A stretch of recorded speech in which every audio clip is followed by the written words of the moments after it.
Ce film n'est pas nul. J'ai vu des films nuls qui sont 1 millier de fois meilleurs que cette bouse. La guerre des mondes. D'abord un peu de contexte. La guerre des mondes est un livre fondateur du mythe de l'invasion extraterrestre, écrit par l'auteur britannique H.G. Wells et publié pour la première fois en 1898. Ça date.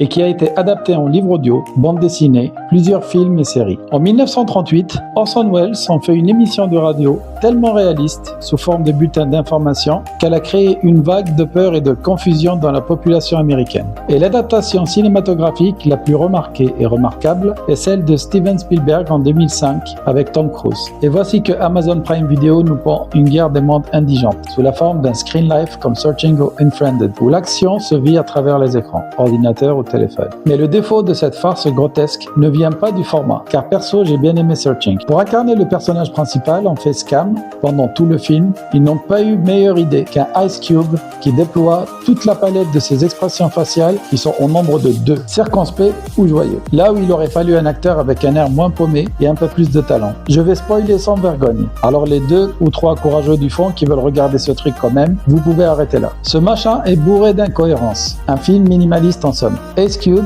travaille dans un bâtiment de la NSA, dans un grand open space, tout seul. Eva Longoria représente à elle seule toute la NASA. Le FBI, c'est une seule personne qu'on sacrifie au milieu du film parce que on s'en fout. Chaque institution est représentée par une personne et basta. Ice Cube, à lui seul, surveille toute l'Amérique, mais aussi sa fille et son fils, avec un programme de surveillance hyper intrusif de la NSA, et découvre vers la fin que le Deep State américain a créé un autre programme de surveillance secret nommé Goliath, qu'il décide avec son fils hacker de détruire, parce que c'est pas bien de surveiller les gens. C'est comme si Ted Bundy voulait dénoncer Jeffrey Dahmer parce que c'est pas bien de tuer des gens. Dans cet ovni filmique, le temps, on s'en fout. On passe d'une bataille mondiale à une autre en quelques secondes, comme si une guerre se menait en 2 minutes, pendant que Ice Cube commente l'actualité. D'ailleurs, chaque pseudo-découverte qu'il fait est citée comme telle 2 secondes après sur CNN, comme si les journalistes étaient devant Amazon Prime aussi. Son fils, génie informatique de son bled, hack un drone militaire en 20 secondes chrono. Et lui, avec son super programme, hack tout ce qui bouge. Téléphone, voiture, drone. Le ta gueule, c'est la science a remplacé le ta gueule, c'est magique. Ils ont poussé cette logique tellement loin qu'ils ont buté les aliens avec un virus informatique combiné à un virus biologique cannibale. Comme si les aliens allaient débarquer avec des softwares compatibles Windows 11 et un ADN quasi humain, sensible à ce virus précis. Et évidemment, pour pousser la facilité scénaristique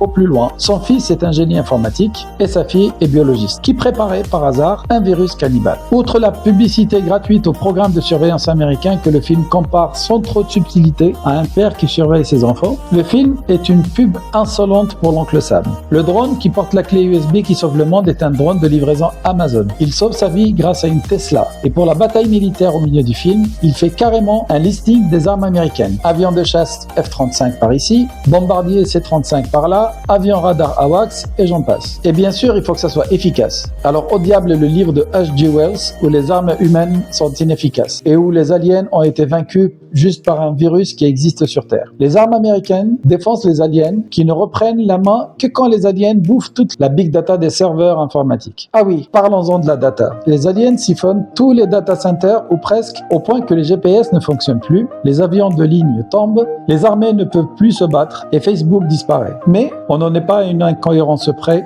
Ice Cube est toujours connecté aux gens qui lui sont utiles dans ce scénario magique. Ses drones à lui volent toujours pour filmer ou livrer des colis et ne sont jamais attaqués par les aliens. Et les F-35 aussi. Ah, ils sont sympas ces aliens. Ils ont laissé suffisamment de data pour qu'on puisse finir ce nanar.